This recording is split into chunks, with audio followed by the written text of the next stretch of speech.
what would be those foundational building blocks to a successful program? Well, I mean, I think work, you have to work ethic. I'm still convinced that, you have to have parent relationships. I mean, you've got to have dialogue and understand everybody's spot in the program and what you're trying to achieve. There's no shortcuts. I mean, you have to have the kids in the weight room. You've got to do the workouts now. A staff is so important to have people that, want to come in.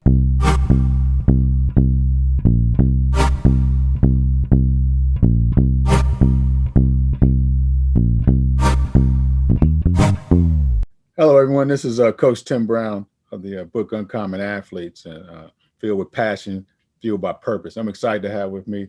We call him the godfather of girls basketball and in Central Ohio and in the country, for that matter. Here's a young man, Coach Dave Butcher. Coach Butcher won over 750 basketball games during his career at both Pickerington Central and Pickerington North. He also won 23 consecutive district championships, had a 181 game winning streak in the league, 73 consecutive games, but also most importantly, won six Division One championships in the state of Ohio, and has over 50 young ladies who went on to play college basketball. So he's a very accomplished coach. But the most important thing I like about Coach, but he's a family man. He's blessed, been married to his wife for over 30 plus years, have three beautiful children. So he didn't forget his family in all this. They didn't get lost in all this success, so to speak. And so I'm excited about that. But I want to jump in and just talk a little bit about hoops. So Coach Butcher, welcome to the show. Thank you. I appreciate it, Tim. I mean, it's an honor to be here and discuss something that I dearly love.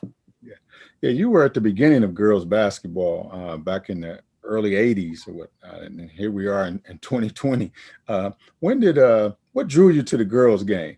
I know at that time girls basketball was the most popular thing to do. Well, I went to Ohio State and I graduated from Ohio State, and I was looking for a teaching job, and the principal at Pickerington happened to work for my father outside Sandusky, and he hired me, and he says, "Hey, we need a freshman boys basketball coach." He said, "I know, you're a pretty good basketball player. I know you love to play basketball." And I said, "Yeah, I'd jump at it." So, I coached that little freshman girls softball, little track, and so I did that, and the boys basketball coach and the girls basketball coach at Pickerington left at the same time. Well, Pete Liptrap was the JV coach, boys. I was the freshman coach, boys, and he got the boys job. And he goes, "Coach, hey, would you like to come and be my reserve coach?" And I said, "Pete, you're young." I said, I'm going to take this girls' job. I'm not going to be in it very long. I said, but maybe it'll jumpstart, and maybe I can do okay. I know they've got, some talent, young talent, and maybe I can win a few games. And I'd like to be a boys, varsity coach at one time. So, I took it, and 35 years I coached at Pickerington as head coach. Wow. And last 3 years I've helped out at Reynoldsburg. So, I've been around actually high school basketball for over 40 years. Wow. Yeah. What were some of the things you as you look back on it, what helped the girls game grow to where it is today? What were some of those foundational things during that time? Well, we were fortunate. I mean, we had very good parents and a nucleus of 4 or 5 girls that really wanted to be basketball players at that time and wanted success. So when I came in, I was lucky. I mean, I had Sanchez and I had Lori Copiar that, now coaches at Kaufman, and, a young lady, assistant superintendent in Columbus, and they wanted really to be successful. And they were willing to dedicate time, which was sort of unusual, I think, at the girls' game. I mean, the open gyms. We came in Sunday evening and had open gyms and got kids from all over the area and people that would just play. And, I think our first year we went 14-7, and they had not won. I think they'd won 3 or 4 games over the last 3 years. We got to the, tournament, got to the district tournament, lost. And at that time you weren't playing a lot of games. And the following year we went 28-0. Wow. and won the state. And all of a sudden, and we had every kid back the next year. And all of a sudden, the community got attracted. It was Pickerington was just a small community, really a little farm town at that time, and had been in the mid-state league. And everybody sort of gravitated to these kids. And I coached with a lot of passion and energy, and, they weren't used to that. It was a whole different atmosphere. And we were very fortunate to have success early. And all of a sudden we had more interest in the youth groups, more young ladies that wanted to play basketball, implemented some camps and some things that really today you're thinking, well, everybody does that. But at that time they didn't. Yeah, no, that's good. Yeah. And I think you said they really wanted to play. That's the big word there. They really had that desire to want to play and want to get better. So what was the culture that you created? We talk a lot about culture in sports, culture on teams. What would you say was the culture of the Lady Tigers basketball team? Well, when we would play, they were all driven. We had that early success and they wanted to continue it and they liked it. And we got players that were coming in that, were good athletes, that were starting early. It became something that it was building. It was a building block, and it kept advancing. And, we'd have scrimmages. And if they would lose a quarter, they would be upset. It was like, oh, we lost a quarter in a scrimmage. We started winning some league titles, and all of a sudden, everything just got bigger and bigger. And, they were willing to really work, and we implemented some weight room, which hadn't been done. Again, some of the camps, some of the things that in the summer, we traveled a little bit to some team camps at that side, because at that time, really, AAU was there and it was still growing too, but we were very, very team oriented. I think individual goals are extremely important, but at that time, our girls bought into it. They bought into team success. And with that team success came individual awards and scholarships and so forth. And, that's sort of a tough deal anymore, because, a lot of kids do so much individually, and maybe not as much with their high school teams. And I think not only, basketball, but, the club teams have become a vital part of everything, and a recruiting, a place you can recruit kids and see a lot of kids at one day. And it's become really important for the athletes in almost every sport. At that time, when we were going through high school basketball in Pickerington and girls basketball especially, that was number one. And that culture and that mindset and that belief helped us continue to advance it. And then we implemented some tournaments and so forth, which, we got a little bit of excitement into it. And obviously when you get crowds, that helps. Yeah. And you talked about, a couple of things there. I think I don't want the audience to miss when you talked about that, the team success, and how important, once you have team success, and the individual honors will follow that. Absolutely. But also, I believe you created a family as well. When you're with those girls all the time, and you're getting to know them on and off the court, and then those families get to know each other. Now you created something that's real special. I know you had some players as I think back, who may not have been the top player, didn't make all league, but still got Division I basketball scholarships. Didn't average 25 points a game, but I'm talking about top five. I mean, Power Five conference scholarships, and a lot of it had to do is because I think coaches knew what they were getting. If a kid came from Pickerington, from your program, they knew they had a certain work ethic. They knew they were part of a team. That they weren't about individual success. They were about team success. I think that was so important. So as we get into this excitement, boy, you build some excitement. You're talking about people there before the doors open, lined up to watch a girls' game. Now, come on, Coach Butcher, where did that come from?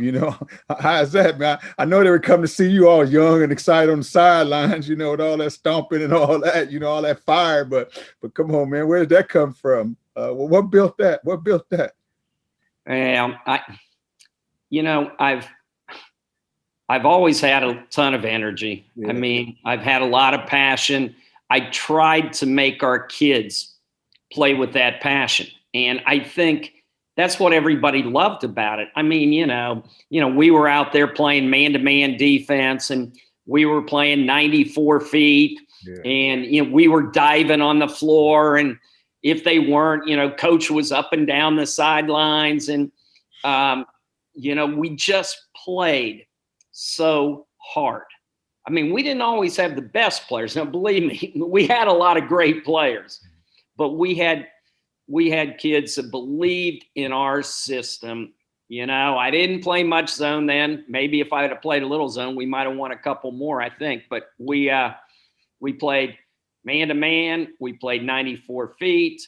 We tried to push the ball when really that was not a big deal. I mean, nobody did that. We tried to get it down the floor, and, we had a motion offense, and we ran our motion offense. Everybody knew what we were going to do. We were going to run high-low. We were going to kick it out. We were going to get the ball inside.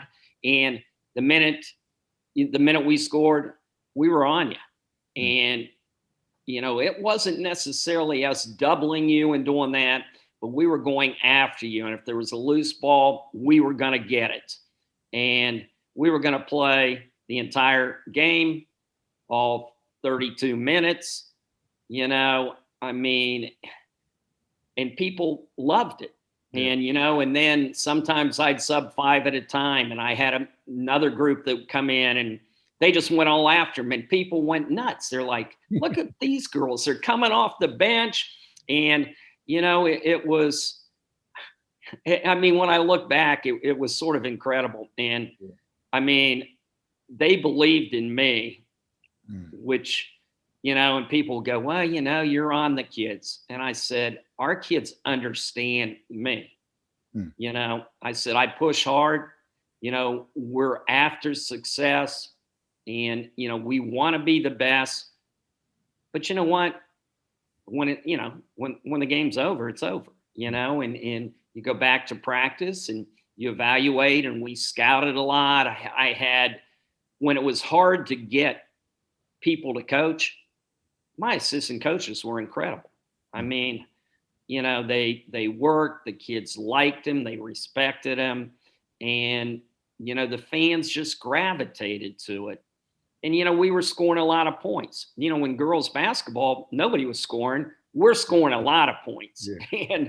And it was exciting. And I think even some of the people that were old timers, well, that's how basketball used to be, that kind of deal. I don't know what that means, but we tried to really execute. And, it wasn't that, I mean, everybody knew who scouted us what we were going to do. Right. But they had to stop us doing that. And that's sort of, at that time, what we believed in. Yeah. Let's fast forward to your holiday tournament, which is one of the best in the country, where you had the opportunity to bring in all these top players from all over the country to play during the holiday season. What led to that? And talk about some of those games, some of those battles. I'll tell you, we went to a tournament down in Altoona, and it was very nice national tournament. And we got back, and I go, why don't we just do this? We don't need to travel. So I had a parent that said he would organize it, and we started the tournament, at a small level, and all of a sudden we were recruiting national teams in. I mean, the number one teams in the country were coming into our tournament. I mean, Oregon City was coming into our tournament. Christ the King was coming in. Teams out of DC were coming in. We had teams from Iowa who were 2 and 3 time state champs. And when you look at a who's list of girls high school basketball, and a lot that were WNBA players, they were at the tournament. I mean, Sue Bird, Holtzclaw. I mean, it was incredible. And, we did it for, 20 plus years. And, then we turned it into 8 teams in 3 days, and we put them up in hotels, and we had a little banquet. And, those tournaments, we would have 2,500, 3,000 people, watching those holiday tournaments, but we had the best of the best. Right. And it was 3 days. Mm-hmm. So, somebody was going to go 3-0 and somebody was going to go 0-3. Right. And we didn't win them all, but we won quite a few of them. Right. So speaking of that, how were you, and your success goes back to for 4 decades, won your first championship in 1985, was state runner-up in 94 and 2000.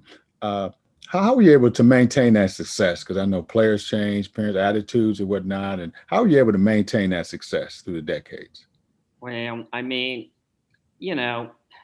I think community teams were a lot more prevalent at that time. I mean, kids were not, jumping schools as much. And, you were able to implement youth programs, which were important. We started, Pickerington Youth Athletic Association, with girls at, 3rd and 4th grade. And we ran travel teams and we ran camps, and, we did a lot of things with the junior high teams as far as our girls and that. So I thought our youth base was really, really good. And obviously, as we became more successful and drew so big a crowds and so forth, you attracted players then. And we had some kids, that came to Pickerington because not that, that they were that unhappy where they were, but they saw an opportunity to maybe enjoy some of the things that boys basketball does, and you get the chance to play the best teams, you get big crowds, you have the chance to play for championships. I sit here sometimes and say, it was crazy. 23 district titles. People, coaches coach for 1 district title. It's hard. It's very difficult. And, our kids, they didn't want to break the streak. Right. And Gahanna beat us and broke our streak. Mm-hmm. And, we were going for 24. So, it was something that, it was like a snowball, and it sort of grew and advanced. And, like you said, one year we had 6 Division I players. And that's pretty good. And obviously you can only start 5 of them. Right. Oh yeah. Yeah, that's why. Speaking of that, can you give some advice to a young coach on building a program, and not just building to sort of maintain? What would be those foundational building blocks to a successful program? Well, I think work. You have to work ethic. I'm still convinced that you have to have parent relationships. You've got to have dialogue and understand everybody's spot in the program and what you're trying to achieve. There's no shortcuts. You have to have the kids in the weight room. You've got to do the workouts now. A staff is so important to have people that, want to come in, because as you well know, Tim, it's a huge time commitment. Yeah. It's, people look in season, first of all, for a young lady really for, any basketball player, it's a long season. Yeah. I mean, you're starting, games in October and going to March. You're doing your fall workouts. Right now with AAU and so forth. June's sort of your month, and the other months, the kids can go to their clubs and so forth. But there's not, But even with COVID and so forth, a lot of those rules have been opened up where you can be in there a lot, and it's tough. I mean, for a young coach, you got to understand. I mean, volleyball has huge clubs now and great interest. Girls soccer has always been there. Softball, is growing. I mean, all the other girls sports are growing. So you have got to create, a work ethic and excitement for the girls to get those athletes in basketball. The three sport athletes, as you well know, they're not that many of them anymore because kids want to have their own life too. So it's tough. So I think a young coach, there's not a lot of shortcuts, and you've got to work. You've got to understand what you want to do defensively, what you want to run offensively. I mean, you've got to do your homework too. Mm-hmm. And I've always been big on scouting and looking at the opponent. Now, obviously, with tape and so forth now, maybe going and watching a game is not a big a deal. But when I'm coaching at Reynoldsburg right now, and we couldn't do much the last year, but if you could go watch somebody in person, I would go watch them, and then go back to coach, or coach and I would go together, and it's like I said, if you don't put in the time and you just want the athletes to come to you, that doesn't always quite work. Right. Yeah, I think you said it. You said a lot there about that work ethic. I think a lot of times young coaches will see a gentleman like yourself, see a coach, see your glory. They'll see them six state championships, 23 district titles, and all that, winning streaks, big crowds, but they don't realize what it took to get there. It just didn't happen overnight. But then the other thing they have to understand, it takes even more work to maintain it, because I know back in those days you were a target. You got everybody's best game. Everybody's best game. You got everybody. They had you circled. They wanted to be that team, to beat the streak. They wanted to be that team, you got everybody's best game. And for you to be able to maintain that success, it's just awesome. And I think the girls buying into that. But it takes some work. As a coach, we have we expect our girls to go train or, work out, weight room, whatever. But as a coach, you got to be studying film as well. You got to know the new trends. You got to pick up on you got to add some things as well. And you're not going to get that sitting on the couch. You got to get out there and put some time in.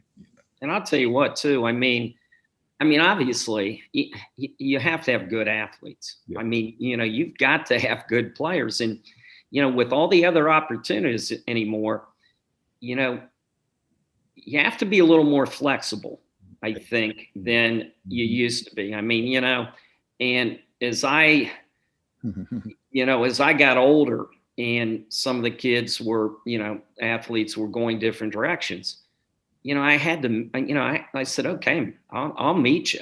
You're going to play volleyball, soccer. It's awesome. Just give me your schedule and let's try to work around it and let's try to meet it some happy medium. I mean, and I think you've got to be that anymore because it's a different world. And, high school student athletes, I mean, they've got a lot on their plate. And, it's, and with, social media and so forth, there's a lot out there. And as a coach, you need to understand that. And I think, and the smarter you can be on it and the more willing you are to, to understand what they're going through. I mean, you need to know. And, you've got to form, some kind of player coach bond, that the kids believe in you, and they know that you believe in them. And I think that's really important in today's world. That's good. Last, as we wrap up, I know, you don't have any favorite players. I know they all were your favorite players. I get that. I get that. But you've had players who've gone on to success off the court as well. Some in coaching. You mentioned some in administration, some in teaching and medical. I'm sure all kinds of areas. What would you say were those skills that you tried to impart in them for success off the court? And what? Yeah, I mean, I think discipline. Mm-hmm. I think work ethic is important. Commitment. Having a passion. Mm-hmm. Whether it's in athletics or what you want to accomplish. I think those are important. I think, some of the PR, some of the, how you deal with people, our players had the opportunity to do that a lot because they were doing the interviews. They were talking to the papers. They were doing that.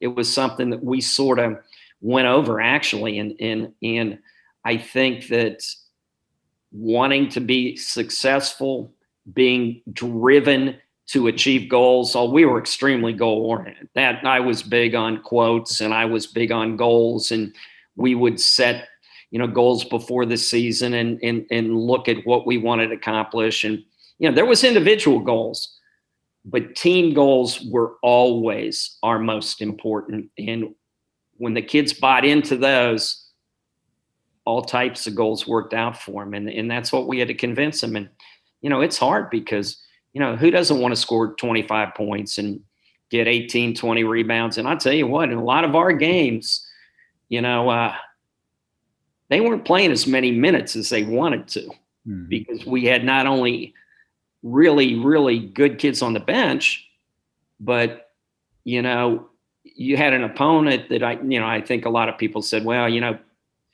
Pickerington's, they're running up the score. No, we never ran up the score, but our second group of kids or our third group of kids or, our kids, any kids that came off the bench, they wanted to play too. And they wanted more success, and they played hard also. And all of a sudden these young ladies in life, businesses and family and so forth, there's so many of them that are so successful. And a lot of them say that athletics taught them so many lifelong, rules and lessons and so forth. And not only success, but failure too. I mean, we went to 13 state championships. We won 6 of them, but we lost 7 of them. Right. That's good stuff. Yeah. Well, Coach, I want to thank you for your time, and I want to thank you for being that standard bearer for girls basketball in Central Ohio and all over the country. But also want to thank you for imparting those life skills, those young ladies, not just, and I mean, when I mean life skills for young ladies, I'm talking about from the top player to that player down the bench or whatnot. All of them got the same treatment. All of them learned the same things. And a lot of them may not have played a lot on the court, but they stuck around. They learned a lot of life lessons just from observing, watching those girls be successful and the family you created. So I want to thank you for that. And I'm looking forward to watching you on the sideline again. It was great seeing you back out there. I know that guy. He's still at it, still teaching those life lessons, because, once it's in you, it's in you. It's hard to get away. So, Coach, thanks for your time. I appreciate you. No, I appreciate it. And, hey, the Raiders are going to be pretty good this year, so we'll see how it goes. All right. Be blessed, Coach. Have a great day. All right. Thanks a lot. Bye-bye.